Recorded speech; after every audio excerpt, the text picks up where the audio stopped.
उरण तालुक्यातील भोम गावात एका 90 वर्षीय वृद्ध महिलेला सापडल्याची बातमी पसरताच गावात खळबळ उडाली होती.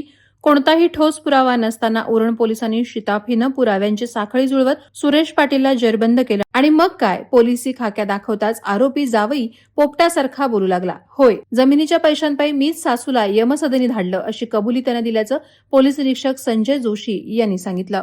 या प्रकरणामागे पैशांची लालसा डोकावत होती. सासू हिराबाईंनी जमिनीचा सौदा केला होता, मात्र आपल्याला मिळालेल्या वाट्यापेक्षाही अधिक रक्कम मिळावी अशी जावई सुरेशची महत्वाकांक्षा होती. पण वृद्ध सासूनं त्याला पैसे देण्यास नकार दिला. तेव्हा त्याच्या डोक्यात रागानं थैमान घातलं. घटनेच्या दुपारीच तो हिराबाईंच्या घरी पोहोचला. घरात वाद, आरडाओरड आणि त्यानंतर रागाचा भयानक स्फोट झाला.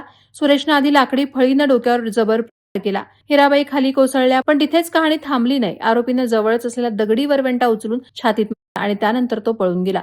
त्यानंतर उरण पोलिसांनी सापळा रचला, सोबत पुरावेही गोळा केले. वरवंटा, लाकडी फळी आणि आरोपीचे त्या दिवशीचे कपडे, सर्व काही मजबूत पुरावे गोळा झाल्यानंतर पोलिसांनी आरोपीला न्यायालयात हजर केलं आणि त्याची 2 दिवसीय पोलीस कोठडी मंजूर केली. वरिष्ठ पोलीस निरीक्षक हनीफ मुलानी यांनी सांगितलं की हा तपास अधिक खोलात जाणार आहे. सुरेश पाटीलला न्यायालयानं 2 दिवसांची पोलीस कोठडी सुनावली असून अनेक धागेदोरे आता उलगडतील अशी माहितीही पोलिसांकडून मिळाली आहे. वादळवारा लाईव्हसाठी अनंत नारंगीकर, उरण. नवी मुंबई व रायगड जिल्ह्यातील ताज्या बातम्या आणि घडामोडींसाठी सबस्क्राईब करा वादळवारा लाईव्ह चॅनल आणि दाबा बेल आयकॉन.